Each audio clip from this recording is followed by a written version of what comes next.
I purchased a 21-inch Ego cut. This is the top of the line walk behind mowers.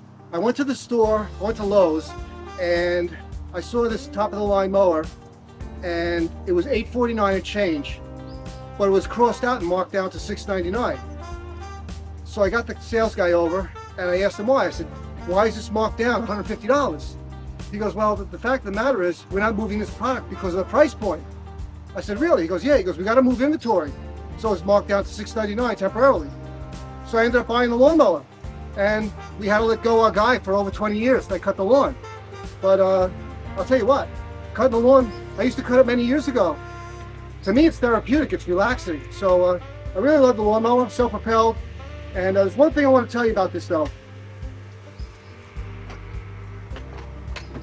The battery slides in and locks, okay? But if you have wet grass, the grass is not wet right now, but if you have wet grass and you have to clean the bottom of that mower, here's what you do. First thing you do is take the battery out completely. Lower these bars, snap them back into place. Okay, lock that into position. Then you can clean the bottom of your mower. I have a little round brush like this big, and I clean it around there, and I have a bucket, and I put the clippings in the bucket, and I get rid of it. Okay, but I can't stress enough that you have to take that battery out. Better to be safe than sorry. You never know.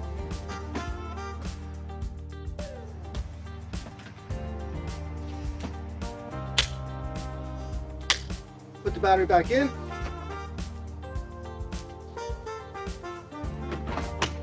And you're good to go. That battery that came with it is a 10 amp battery. I can cut my lawn twice with this battery, the front and the back. The property's only 70 by 120, but we do cut a little more because of the golf course, another 20 feet, but it does cut the lawn twice. And the front here is easy, very easy controls. Let me pull it up for you. If you want to start it, all you do is press down on this and pull back on that.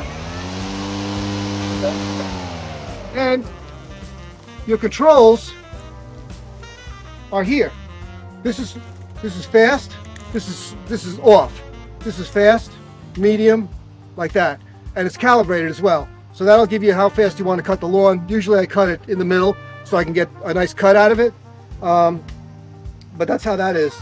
And there's other functions here to tell you the battery strength and everything like that.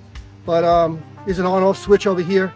But it works great. And then this here is, you can use right or left hand, you know, as far as self-propel goes to go. You just go and take off. You can use either thumb you want or both. It's up to you. But it really works easy. It's very user-friendly, I gotta tell you. So we're gonna cut the back first. Here we go. So what I normally do on this side of the house is I start at the street. I have a straight line. Our house is the last house on this radius of this street that's actually perpendicular. It's straight on both sides. My neighbor's house, the house is on a skew a little bit, you know, for the radius of the street. So I try to establish a straight line from the sidewalk and I come down that way. That's my starting point, and I'll run right down to the back here.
All right, guys, onto the front now. We're gonna cut the front. My wife just told me it's like 58 degrees right now. And it's, what time is it? It's 10 o'clock, 58 degrees in October. Anyway, onto the front.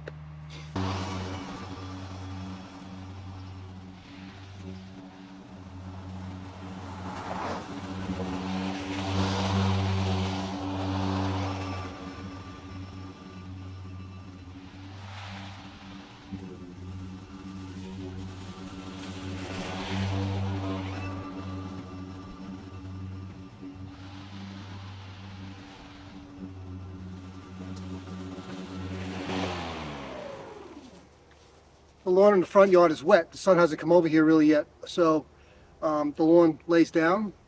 And then when I go over it, it pops up. Sometimes I have to make 2 passes.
All right, as you can see in this last portion here in the front, it's still wet, so I had to double cut most of it because it would pop up after I went through. And as you could hear on the video, it's still cutting grass. So the edging is finished, the trimming is finished, and the cutting is finished. Now we just blow, and that'll wrap it up. As far as the mow goes, the mow is great. Two things I have a problem with. Number one, there's just not enough RPMs for the vacuum you need. Like when that big tree in the backyard starts dropping its leaves, and I think it's going to be a problem. I might have to go over twice or whatever, or just pick up the leaves with the blower in the bag. But that's one. The second thing is, when you're on a run and you're self-propelled, when you come to the end of the line to make your turn, and you're all self-propelled, when you turn, sometimes it still stays in that function, and the wheels drag. Doesn't happen all the time, but it does happen sometime. Other than that, the lawnmower is great. So we're going to get to blow it off and wrap it up. All right, so this is the blower I bought. It's the biggest one you get before you go into the commercial size. 765 CFM. There's a cone here. You can adjust the cone to more straight, or you want something with a wide on. It also has a fan attachment to it. That will be wider, much wider area. The battery that would normally come with this is a 4-amp battery, and it's too heavy for me. It's also too heavy for me to use on the trimmer. So I purchased this blower on Amazon without a battery. It was like $219, and then, you know, the tax and everything. And I also bought the 2.5-amp battery for this. It's much lighter and much better for the trimmer and the blower. So I'm going to show you. It's variable speed, and there's turbo charge.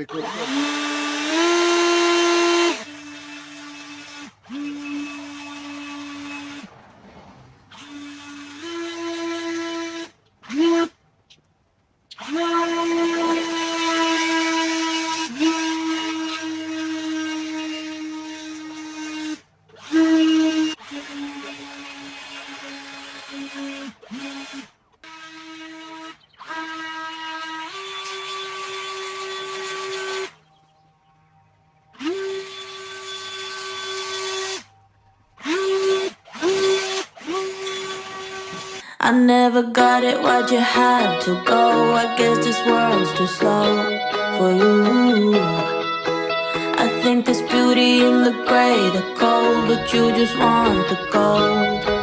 And there's no way I can beat it. All right, guys, that's a wrap here. So I went over all the pros and cons of the Ego equipment, the mower, the blower, and the trimmer, and how I use these things. They're really good products. Like I said, the lawnmower is the only thing I have those two issues with regard to the vacuum that's created underneath the mower itself, the deck itself, that I don't think there's enough RPMs for that, for like picking up like leaves and stuff like that, as opposed to a gasoline engine. And the other thing is, when you're doing self-propelled, when you come to the end of your run and you're off self-propelled, I usually stop about 2 feet before I turn.